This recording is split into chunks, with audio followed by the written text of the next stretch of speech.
Hey, you. Yeah, you. I'm talking to you. Did you know I'm streaming 24 hours of Darius this Saturday? 24 hours straight. Probably thinking to yourself, this guy is an idiot. Well, you might be right. But who cares? Because I'm giving away money. Yeah, that's right, money. Well, there's going to be a shitload of RP cards, a spinny wheel thing that I'll spin at the top of every hour, and lots of feeding. So if you want free money and you want to see me have a mental breakdown on the internet, then show up to my 24-hour stream this Saturday at 2 p.m. PST. See you guys there. Hey, yo, fellas, what's poppin'? It's your boy. So I am now a Darius one trick for the most part.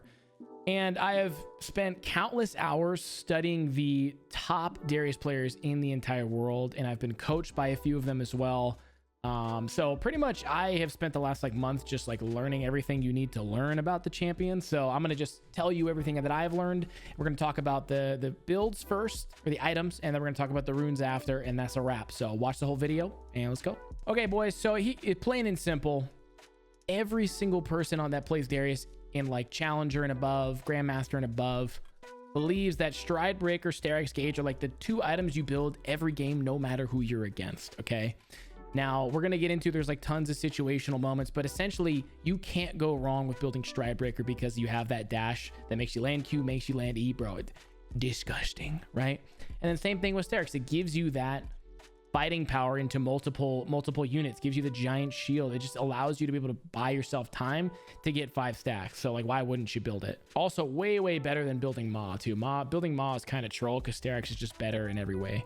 Okay, now we get into the situational, but OP. I hear everyone always asking why don't you build Gore Drinker? And the thing is, it's Gore Drinker is juicy, but here's the thing. If they don't have at least 4 people that are going to be standing on top of you consistently in every single team fight, we're talking all melee range champions, no range champions whatsoever besides one, then this is the move for you. You know, there was a game where I went against, I had 3, my whole chat was telling me build Gore Drinker, and it was against a Kayn and a Bard and a bunch of other melees. But here's the thing you got to remember: if there's too many variables where you're not gonna be able to get a perfect Gore Drinker, it's just too risky. So Kayn can ult me, Bard can ult me, and I'm only gonna end up getting 1 Gore Drinker proc or 2. So it's just not worth it. Next is Stone Plate. So Stone Plate, you only want to build this when it's mixed damage, okay? If they have a full AD team comp, then you're probably going to want to do Death Dance 100% of the time. If they have a full AP team comp, Stone Plate is still good, but there's better options, like Force of Nature and stuff like that. Obviously, Death Dance build into full AD teams 100% of the time. This is a juicy item.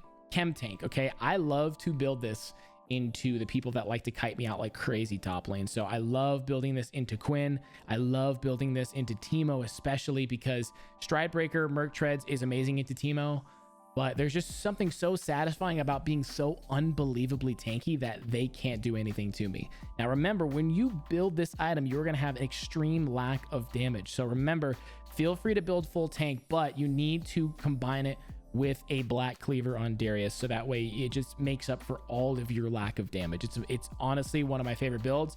Probably gonna talk about that later.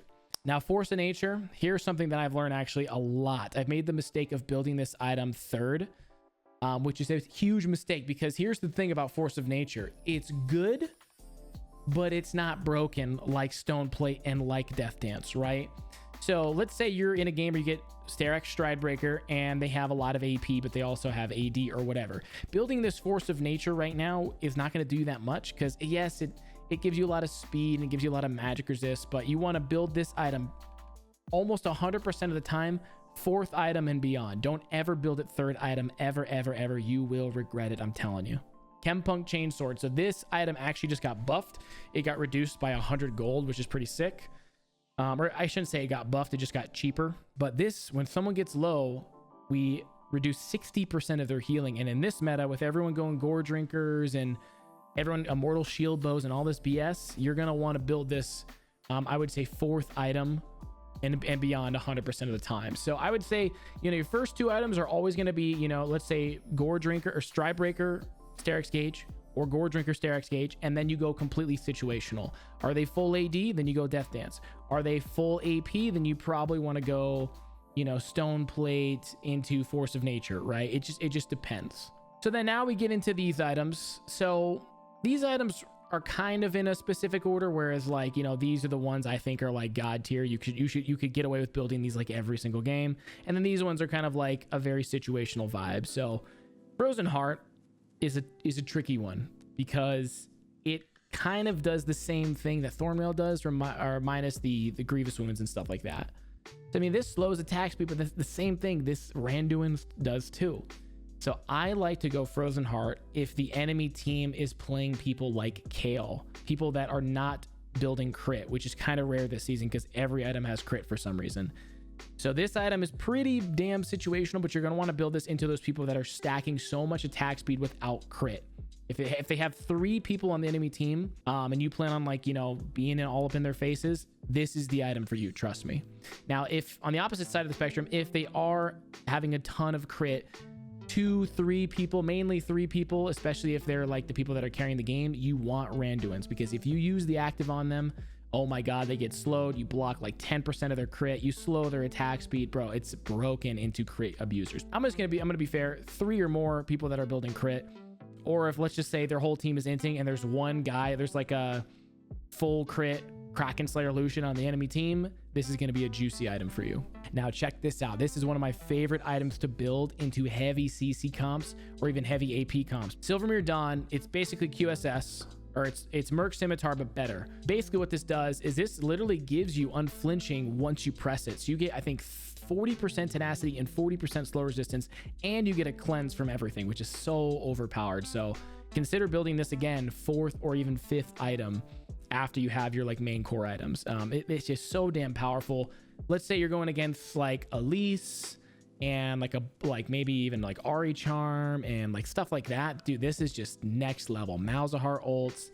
This'll make it so that you just never lose a game ever again. And now you go into the situation of, do you want to build Thornmail or do you want to build Chempunk Chainsword? Well, I believe that if you are popping off and you're going fighter mode, like you've decided to go Stridebreaker, Sterax, Death Dance, you're popping off. You're not going like this route where you're going Chempunk or whatever the hell this is called. But if you're going down the route of you are going tanky, then Thornmail is a great option. A lot of the times into a lot of matchups top lane, into Fiora, into Irelia, you will rush Bramble Vest and you will never rush Executioner's Calling, because it just guarantees they're always going to be autoing you. So it just guarantees that you dominate them in lane. But like later, you wouldn't finish Bramble. You would buy a Chempunk Chainsword, like 5th or 6th item type thing, you know? TLDR, if you're dominating, go Chempunk. If you're behind and you're wanting to be like a tank for your team, then you're going to want to go Thornmail. But again, only build this if 3 or more people have extreme healing, okay? And lots of auto attacks as well. You know, building this into someone like Vlad is completely useless because they have to hit you. They have to auto attack you, and Vlad is never going to auto you, right?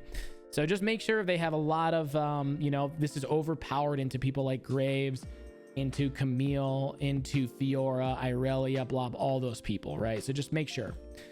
Now, Spear Visage is tricky because I love Force of Nature so much more, but I would say if they have a team that has 0 anti-heal, and you have a team where you have like a Yuumi or a Soraka, you have lots of people on your team, like sometimes you'll have Seraphine mid lane and you'll have a Soraka, a Yuumi, a Sona bot lane.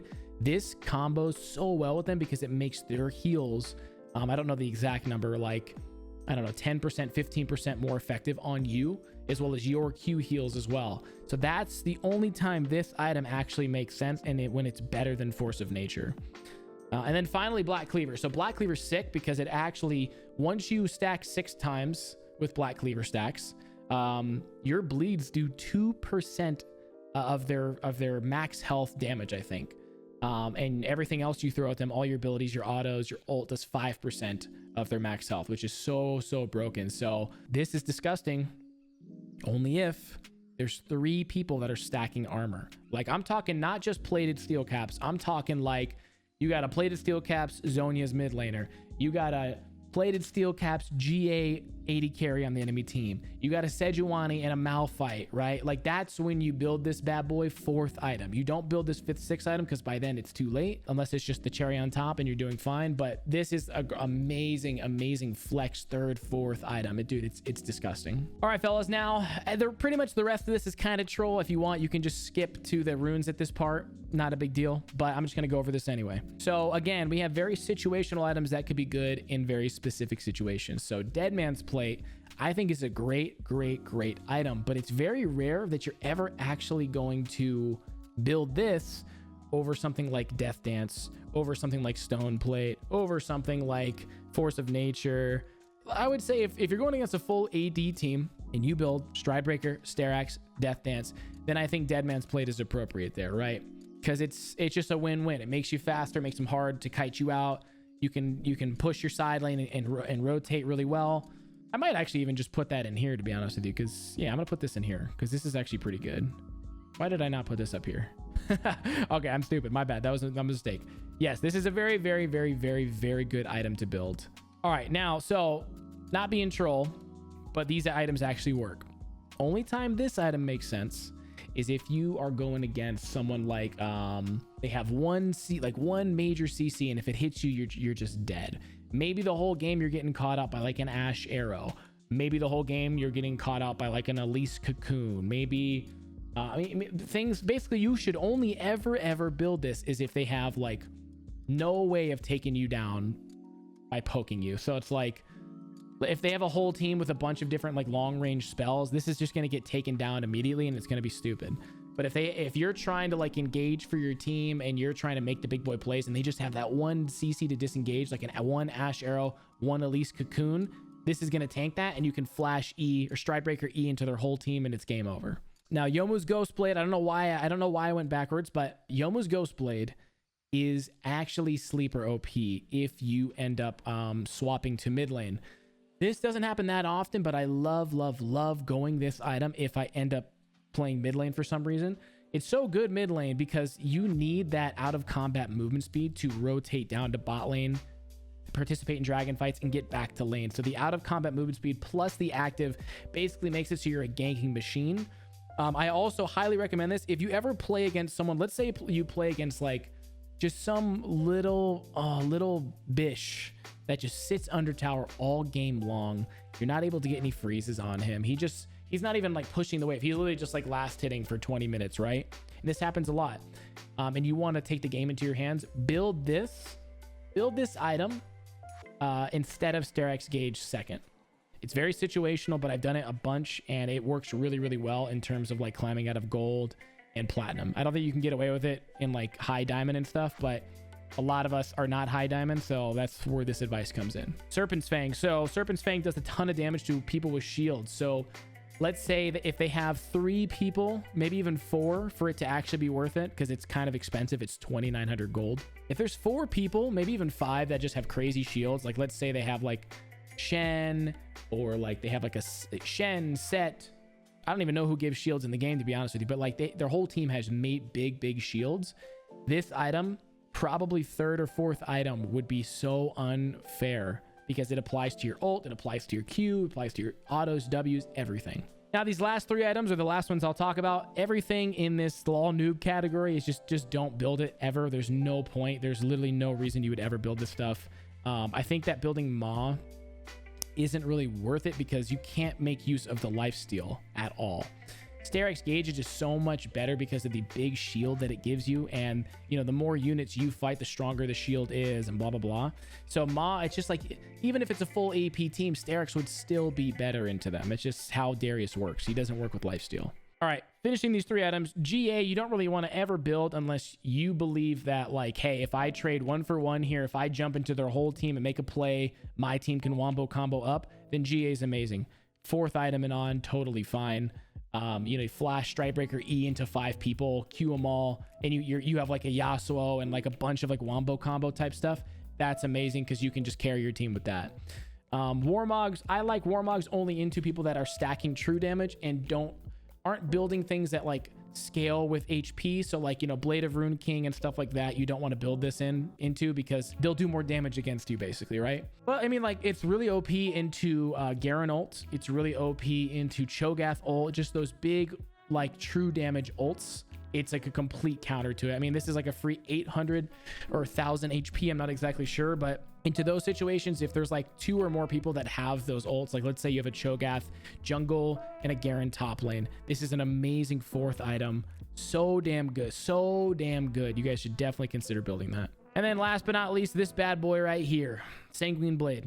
Now, the only reason you would ever build this is if you're so dominant and your team is so bad, where you actually believe that split pushing is the key to winning. Darius doesn't do any damage to towers whatsoever. So the only way you can actually do damage is you're gonna have to go Trinity Force. I mean, well, you don't have to go Trinity Force. I guess you just need like, you need a Sheen proc. I guess you could still do this with Stride Breaker. It's just so much better with this. So basically this build's really troll, but check this out. You can go Triforce, Sanguine Blade, Dead Man's Plate, and it's kind of similar to like a Garen playstyle where you're just auto Wing the tower and you're chunking it because you have a Sheen proc. So that's pretty much it for that. Let's go into the runes. All right, fellas, now on to the runes. Now, I talked to Dragoon. I've talked to Roku, probably the best 2 Darius players in the entire world. And basically this is what we came up with. So Conqueror, there's really no reason you should ever take anything other than Conqueror. It just doesn't make sense. I have tried running Phase Rush. I have tried running Aftershock, but damn, man, you are so weak. You are so damn useless and weak without this page. And if you need speed, and if you need anything else, you just build an item that gets you that, right? So there's no, in this season, Conqueror 100% of the time. Triumph, also 100% of the time. It's just too damn good with his, like, you guys know Darius, right? Not having Triumph, troll. Now here's where things get a little tricky. So we have a difference of opinions on a couple of guys.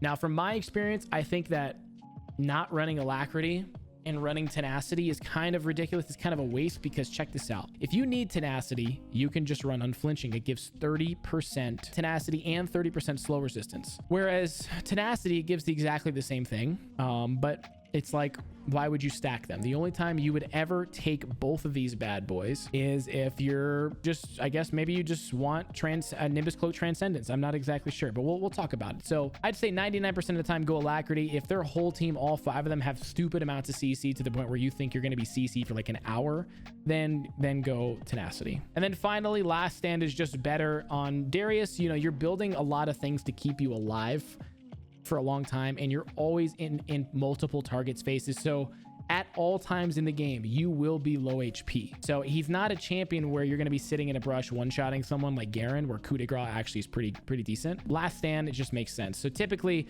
I run this page, and so does Dragoon, like 99% of the time. Now onto the secondaries. There's really only 2 options. There's the sorcery page where you go Nimbus Cloak because of the movement speed, and you've seen lots of people go Celerity. But the fact is, Stride Breaker and the other items that you built are giving you so much more movement speed. This is just complete overkill. You don't need 8% movement speed. 8% of whatever your speed is, it ends up being like less than 20 movement speed, right? It's nothing. But check this out. Here's something that I actually did not know. Transcendence. So obviously you guys know you get ability haste level 5, 8, right? You get plus 10 at level 8, which is amazing.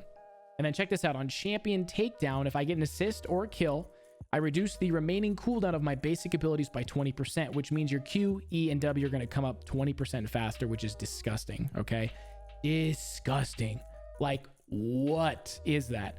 If I ult someone dies next to me, 20% on all 3 of those abilities. That's just a no-brainer. That is a no-brainer, right? Just compare 8% movement speed to literally having a Spear of Shojin. Right now, the other side of the spectrum, there's a lot of matchups where bone plating is overpowered. Going against Fioras, going against Wukongs, going against like a lot of people like that. Bone plating is just god tier, but it just depends. So if you are going against those melee matchups where you're going to be fighting a lot, you know, starting Doran's Blade W, bone plating's god. And then, you know, you can go Unflinching because Unflinching gives you that slow resistance and that tenacity when you're at low HP. So this is really the best setup you could possibly have. Now let's say you need Unflinching but you don't want bone plating, because you wouldn't go bone plating into a Gangplank, you wouldn't go bone plating into a Gnar, people that can consistently poke you, bone plating is completely worthless because you can't all in them when they do it, right? So you're going to go second wind into those people like GP and whoever, right? The range matchups that can poke you. And then finally, you're going to go attack speed because getting your 5 stacks is the most important thing. Once you get 5 stacks, they're dead, right? So like there's really no point in going double adaptive force. It just doesn't really even give you that much AD. I think one adaptive force is 0.6 attack damage. So 9 is what? Like, oh my God, 5.4 attack damage. That's just like why? You know what I'm saying? Not worth it at all. Attack speed, adaptive force, and then you can go armor or magic resist based off of who you're against. And that's pretty much it. If you guys have any questions at all, leave them down below and I'll be answering them for about 24 hours.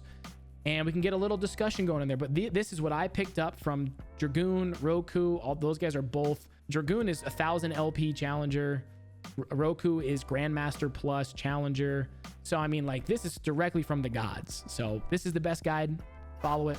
Love you guys. Subscribe. Also, guys, I am doing a 24-hour stream. I'm sure you already saw the promo. Show up on Saturday if you guys want to win some money. Also, I'm uploading every Tuesday, Thursday, and Saturday on my main channel as well.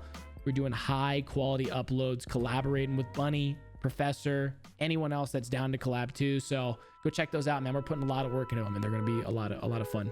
Peace out, guys.